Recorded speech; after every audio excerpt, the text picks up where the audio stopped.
So the second part of all this is a consideration as to different social programs, like specifically welfare programs. Uh, you know, supporting the protection of a particular endangered species is one thing, but say support someone that is impoverished through some sort of welfare program. Is that justified or is it not? And this is what a lot of conservatives sort of just what's the word? Something like that. I don't know. Have this kind of principled approach to these kinds of things when there may not actually be a principle at the basis of it all, or at least not a reasonable one. One example, and we could apply this to healthcare, we could apply it to really any kind of welfare situation, but one way that you could think of it is any kind of welfare program that supports the poor is money taken through taxation to empower people who do not have any way of pulling themselves up by their bootstraps. That's the best argument I think that can be made on the left side. Left side being because it's a welfare program. On the right side, they say that that can be abused, and that people could live off of that if they're good with a certain standard of living and take advantage of the system. So those are the two issues.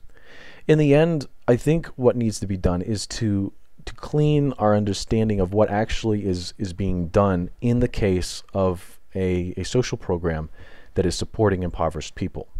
And that is this, that essentially what is being done is that the program is acting like an insurance policy, in that we are all paying into the government based on the idea that any one of us could benefit from it if unfortunate things happen and we're down and out and we need something to bring ourselves back to a standard of living that we're comfortable with.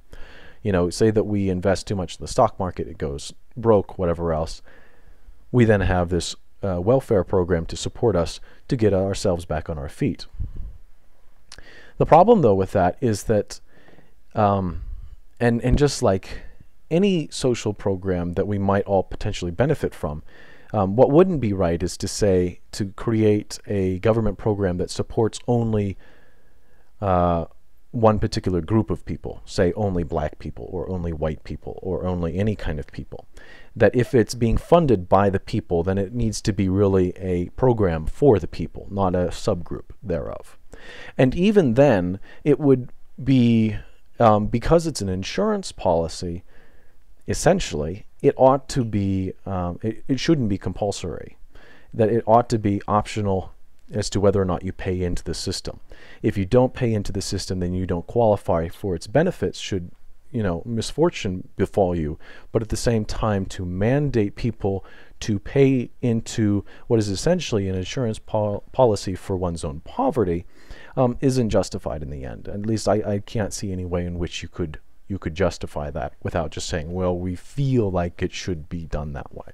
We're looking for as articulate a statement or an argument as possible, and in the way of just saying it's compulsory to pay for an insurance policy, and that doesn't work. It's the same way with similar with Social Security. It's not exactly the same though. But even in that situation, if we're concerned about retirement and we want the government to do something about it, then we could you just have people pay into their own Social Security account instead of having it thrown into a general fund that pays bills that next day for someone else. Actually, it was interesting. I don't know if I told you, I was looking for work there for a while, and one thing I looked into was this work at home sort of package. And what it turned out to be was a pyramid scheme. And when I read up about it and finally withdrew from the program, I ran into an interesting comment that someone out there believes that the Social Security system is actually a pyramid scheme itself, which is sort of curious. If you, I don't know, if you're libertarian minded, you kind of point and go, ha ha ha, I told you. It was something was goofy with it. But anyway, but even this healthcare stuff, the idea that it is mandatory is goofy. If you want the benefit of the healthcare system, then you should certainly pay into it. But if you do not want to have any part of it, then demonstrate to me the objective reasoning that's needed to justify that. And you can't just say, well, because everyone else is doing it. That doesn't, we've gone beyond that. We've grown up from that, have we not? So in the end, I think if you could boil the program down to what is essentially an insurance policy, it can't be mandatory. It can't be mandatory. If it's a welfare program for the poor, if it's a welfare program for medical bills, whatever the case may be, it ought to be up to you. It can't be mandatory, like what our current social medical program is. It's mandatory, right? The big selling point was like, well, you can keep your plan, and there was a little asterisk there every time they said that. Of course, you don't hear that part. We should really change our language so that you have to say that part or something. You know, we do our little quotes, but we don't do the little star. We don't do the little asterisks. It just kill people, kill politics. Anyway, you can keep your plan, but then you'd be paying for two plans. You'd be paying for the Obama plan and then your own private plan. That I don't think is justifiable at all.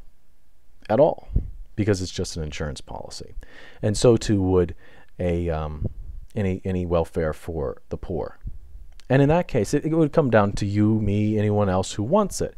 For me personally, I would absolutely pay the taxes on a welfare program that supports poor people, because I'm pretty damn close to that at this point, and most of us are that are just out of college. I mean, we have debts and whatever else, and not a fantastic job, most of us. So that's something that I would want to pay into. The idea of medical expenses and this sort of thing might be something that I'd choose not to. In the end, it wouldn't really matter so long as there's a choice to pay or not to pay. If you force people to pay an insurance policy, then someone's going to be benefiting unjustly. And that's a different story altogether with free markets and quality without the competition. How quality suffers when there's no competition. But that's a different discussion. I think you guys basically get that one. Okay, I'm done.